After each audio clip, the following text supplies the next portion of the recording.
Hello students, in the last class we have discussed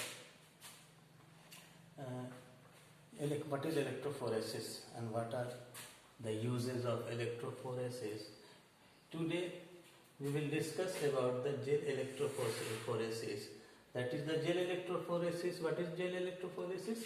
Gel electrophoresis is the type of electrophoresis in which the gel is used as a matrix or medium. In the last class we discussed that several type of matrix can be used. It may be paper, it may be a gel, or electrophoresis can be carried out in a solution, also in a test tube. Today we will discuss the type of gel used in gel electrophoresis. That means there are two type of gel are used in electrophoresis. One is polyacrylamide and second one is agarose.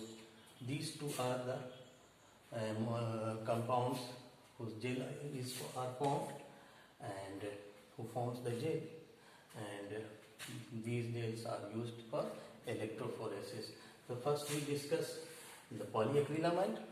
What is polyacrylamide? Polyacrylamide is the polymer of acrylamide, in which the acrylamide polymerizes to form the polyacrylamide, and in that case the another compound known as bisacrylamide acts as a cross linker. See the structure. This is the acrylamide. This is the acrylamide. This is acrylamide. This is a 3-carbon compound acrylamide, and this is the bisacrylamide, also known N prime methylene bisacrylamide. Suppose this is the acrylamide. In fact, this is also acrylamide. So bisacrylamide are formed by combination of two acrylamide by a linker or a CH2 group. When a CH2 group links connect two acrylamide molecule, a bisacrylamide is formed. So in the polyacrylamide, both acrylamide and bisacrylamide are found, in which these acrylamides polymerizes and this bisacrylamide acts as a cross linker. See here the structure. This is the polyacrylamide, in which these are the acrylamide molecules, and these acrylamide molecules are polymerizing, and these acrylamides are cross-linked by this bisacrylamide. This whole structure forms a gel when cooled down, and form a porous structure or matrix used for the purpose of electrophoresis. The polyacrylamide gel are formed in presence of APS and TAM, that is the ammonium persulfate, and TAMate, that is the tetraethyl methylene diamine. These two molecules initiate the polymerization of acrylamide and bisacrylamide. In fact, the TAMate convert this ammonium persulfate into sulfate radicals,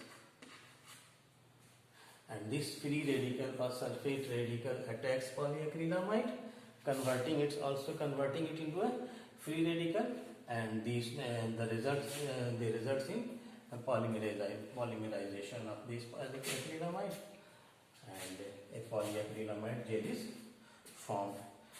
The pore size of the gel polyacrylamide gel can be varied, and can be varied. It can be of larger size or smaller size. That means the size of the pore of acrylamide is can be changed in the laboratory simply by changing the concentration of acrylamide and bisacrylamide. Increasing the concentration of, that means the size of the pore can vary. size of the pore varies.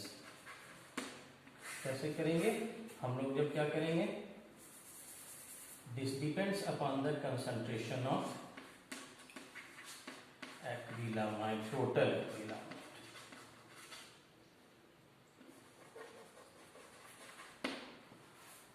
That means if the concentration of acrylamide increase, the size of the pore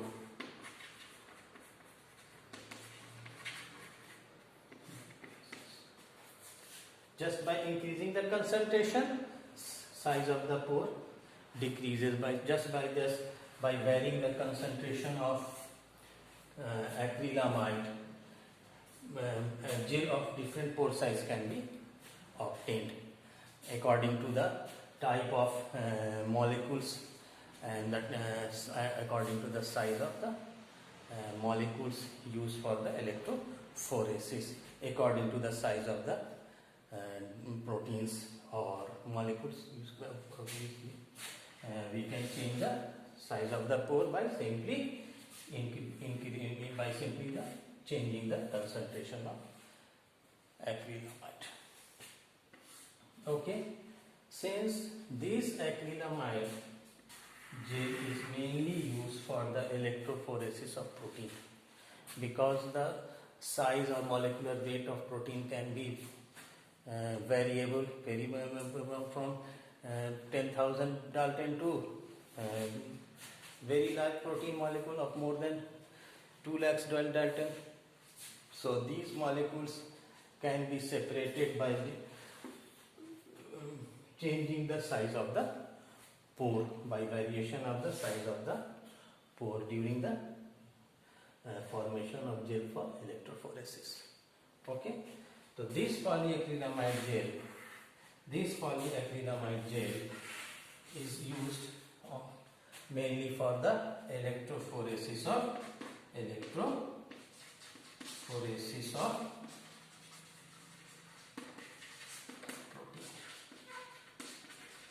Okay. And it is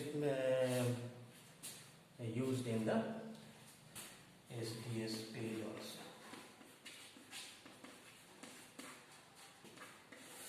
SDS page is a technique of electrophoresis. This is the sodium dodecyl sulfate polyacrylamide gel electrophoresis, type of gel electrophoresis for protein. Okay, so this polyacrylamide is used for SDS page of several type of electrophoresis of protein. Okay, so one is polyacrylamide gel, and the second one is agarose. Second one is agarose.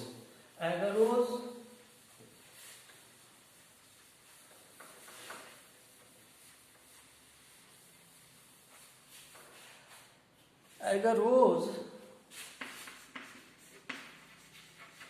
is derived from agar, and agarose is a polymer.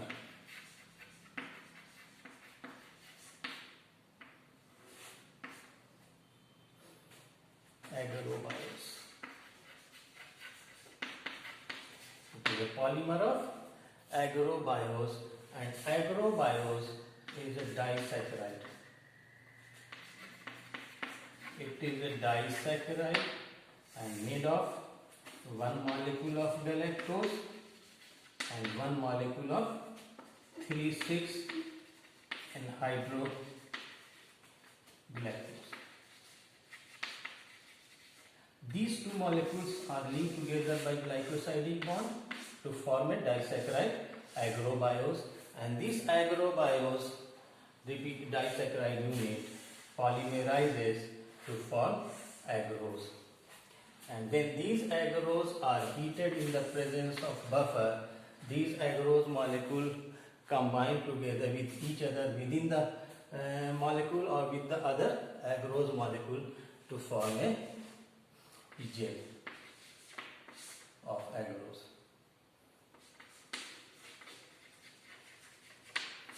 Okay, and this agarose gel is used for electrophoresis. ठीक है? Then in that condition, the electrophoresis is known as agarose gel electrophoresis. Okay, the condition is that the agarose gel has a large pore size, relatively large. Pore size are relatively large. The large pore size. That means it can be used only for those molecules which have a larger molecular weight or larger size. Okay, so these agarose gel is used during electrophoresis of DNA, RNA. Mainly, it also used for protein, but in that case, it is used for IEF. IEF is a method known as isoelectric focusing, and this is the separation of protein on the basis of difference in isoelectric point. Different protein have a different isoelectric point, and a particular protein always have a particular isoelectric point. That means the isoelectric point is the property specific to a particular protein. A particular protein always have a particular isoelectric point. We will discuss in the later class what is the isoelectric point. Isoelectric focusing. In this technique, isoelectric focusing, the protein molecule, the protein molecule separation of protein molecule takes place on the basis of difference in their isoelectric point. That means that proteins having similar molecular weight cannot be separated by simple gel electrophoresis. In that case, it is separated by on the basis of their isoelectric point. When they are subjected to a condition, then in that case the protein molecule separates move according to their isoelectric point, or get separated from each other according to their isoelectric point. That we will discuss in the later class, and that is the isoelectric point. For that cases, all the molecules moves with same speed, but they get separated by their isoelectric point. In that case, the agarose gel can be used, because there is no differentiation, or there is no bar of pore size for the speed or velocity of the molecule. That means that all the molecule can move with the same speed, or through the same path, or without facing any hindrance by the pore or by the pore size. There is no condition of movement of pore size on the movement of the molecule. In that case, agarose gel can be used for the electrophoresis of protein, particularly in the IEF. And in other cases, mostly it is used for electrophoresis of DNA and RNA. That means that electrophoresis of protein takes place mainly in the polyacrylamide gel, and RNA and DNA takes place in the agarose gel. Okay, so this is about the we discussed today about the type of gel used in the gel electrophoresis. In the next class, we will discuss the SDS stage. Thank you very much.